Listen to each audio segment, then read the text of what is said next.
Bonsoir, bienvenue dans la vidéo du dimanche. Aujourd'hui, on va revenir sur deux événements qui m'ont marqué. C'est le lycéen radicalisé et Ruffin. Cette semaine, on a appris qu'un jeune s'est radicalisé.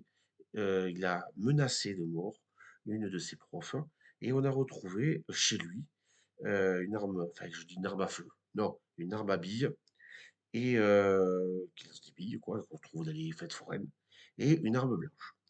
On l'a retrouvé chez lui un drapeau de Daesh et il a fait allégeance, hein, c'était démontré, à Daesh. Ce qui veut dire qu'il y a quand même un problème, même si ça reste une minorité qu'on met l'accent dessus, ça reste problématique. Parce que contrairement à Civitas ou à FDJ ou à LDJ, pas la FDJ, la LDJ, euh, les intégristes en France, qu'ils soient catholiques ou juifs, portent plainte. Ils essaient de nous influencer moralement par la télé, tout ça. Eux, les musulmans, les intégristes, ils essayent de nous assassiner, de nous imposer leur voix, leur religion, leur loi par la violence. Ce qui n'est pas normal, quoi.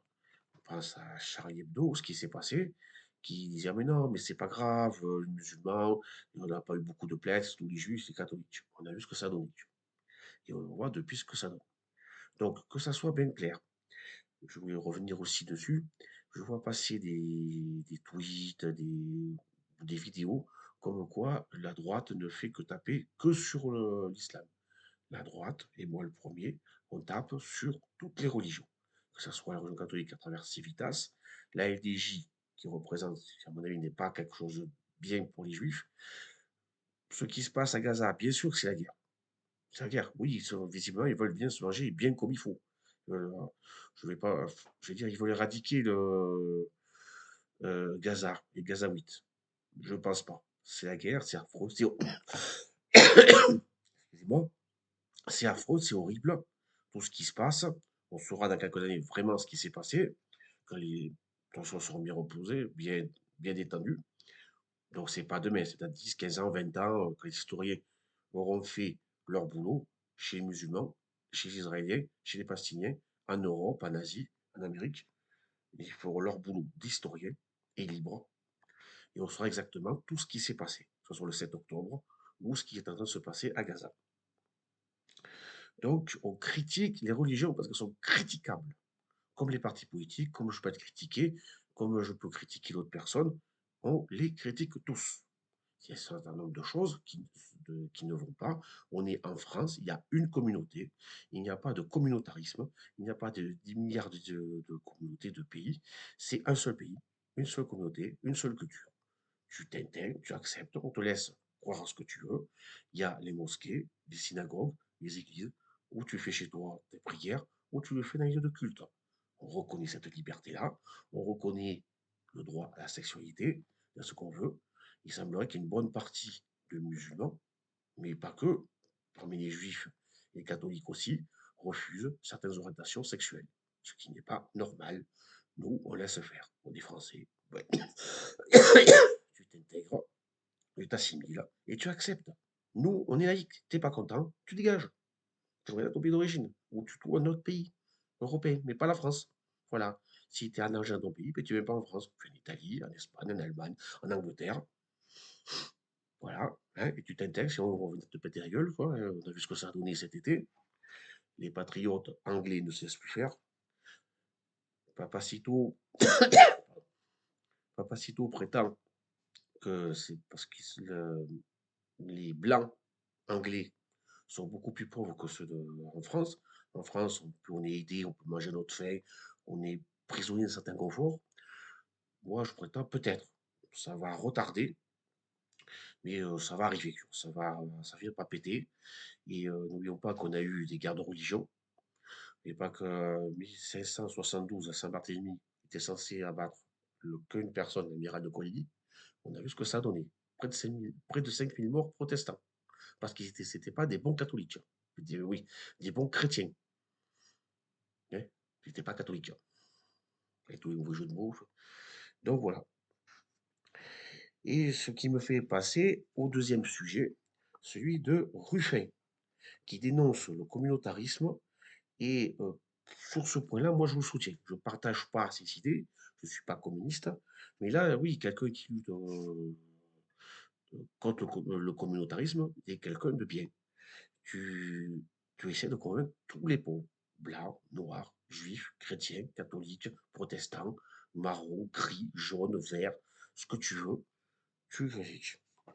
Et on a eu, il n'y a pas longtemps, là, ce week-end, hein, je crois que c'était hier, hein, c'est ça, c'est hier, hein, il a été hué à la fête de l'UMA, car il a osé affirmer son accord, son désaccord profond avec LFI. J'ai trouvé une vidéo, pas une vidéo, un article de 20 minutes qui explique très bien tout ceci. Je vais simplement le lire. C'est de 20 minutes. Fête de l'UMA. Hué et applaudi, François Ruffin assume son désaccord profond avec LFI. Le député de la Somme accuse Jean-Luc Mélenchon d'abandonner une partie de l'électorat rural. Oui, ce sont des terriens, donc forcément, hein. Ce sont des pétainistes, hein, monsieur Delogu. Je t'aime moi non plus. Le député de la Somme accuse Jean-Luc Mélenchon d'abandonner une partie de l'électorat rural. Des sifflets, mais aussi des applaudissements. Devant une salle survoltée et divisée, François Ruffin a confirmé son désaccord moral et électoral avec Jean-Luc Mélenchon et la France insoumise, samedi, lors d'un débat à la fête de l'humanité à Brétigny-sur-Orge. Alors bravo ceux qui ont applaudi et malheur à ceux qui ont sifflé. Le député de la Somme, qui a rompu avec LFI pendant sa difficile campagne de réélection aux législatives, est arrivé sur la scène de l'Agora sous les huées pour débattre avec d'autres députés de gauche sur le thème de l'union des classes populaires.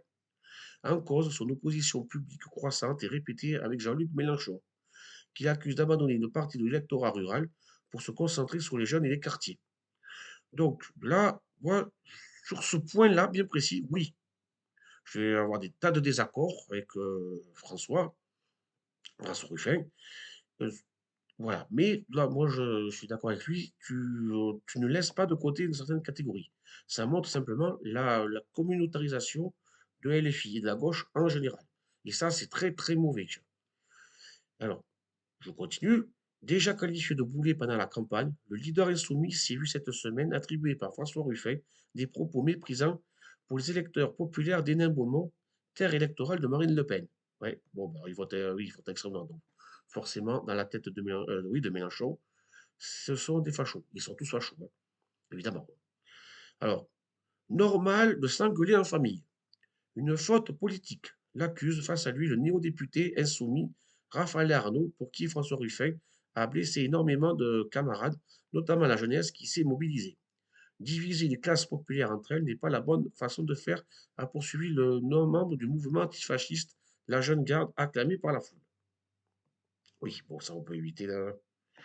En réponse, François Ruffin évoque sans s'épancher des maladresses. La fête de l'UMA, c'est une fête de famille, et c'est normal de s'engueuler en famille, dit-il. Mais sur le fond, il a campé sur son désaccord moral et électoral profond dans la durée avec Kadhafi. Les huées se sont alors mélangés aux applaudissements, symbole de la fracture de la gauche sur une stratégie électorale adoptée pour accéder à la victoire. François Ruffin a ensuite interpellé la foule. Quand Jean-Luc Mélenchon dit qu'il faut tout faire pour la jeunesse et les quartiers populaires et laisser tomber le reste, qui est d'accord avec cette ligne? Cette ligne-là. Devant les mains qui se sont timidement levées, il répond qu'il faut agir pour toutes les classes populaires. Face à l'extrême droite qui construit des murs, lui veut bâtir des ponts entre les Français, persuadé qu'il y a un immense commun entre la France des bourgs et la France des tours, et un chemin pour les unir. Ben oui, on n'est qu'une France.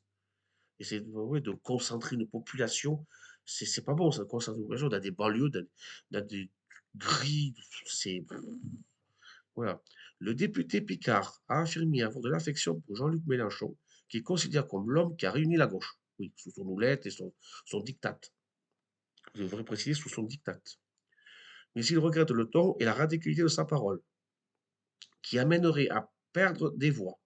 Nouveau sifflement d'une partie de la salle. En tout cas, mon petit François, mon petit Ruru, tu es bien courageux, hein, et, tu poses des boboles, comme on dit, sur la table, hein, tu te laisses pas faire. C'est bien, j'aimerais pas t'affronter parce que tu m'as l'air bien, bien costaud, mais voilà quoi. C'est vrai que tu as l'air d'être quelqu'un, et tu un bon combattant, un bon guerrier. Faut dire ce qui est, quoi, voilà. Ensuite, et enfin, pas question d'aller séduire les racistes, a rétorqué Raphaël Arnaud. Bon, quand on sait qu'il est violent, qu'il est à leur tape dessus aux fachos, hein, quand on a vécu un peu à Lyon, on connaît un peu tout ce qui se dit. La question de l'antiracisme doit même être centrale à gauche, a insisté le député du Vaucluse. Comme l'avait fait avant lui, samedi, le leader insoumis, Manuel Bompard, face à ses partenaires du nouveau Front populaire. Nouveau Front populaire, monsieur Delogu. Il faut connaître un peu son histoire. Au moment de clore le débat, certains chantent François Ruffin n'est pas un camarade. D'autres, au contraire, applaudissent le député de la Somme. Alors, encore une fois, bravo à ceux qui applaudissent le député de la Somme et merde à ceux qui chantent François Ruffin n'est pas un camarade. Voilà pour cette vidéo. J'espère qu'elle vous aura plu. N'oubliez pas de mettre un pouce, des commentaires et de signifier si vous avez des informations, n'importe quoi, à dire si vous êtes d'accord, pas d'accord. Voilà, n'hésitez pas. Au revoir et à la semaine prochaine.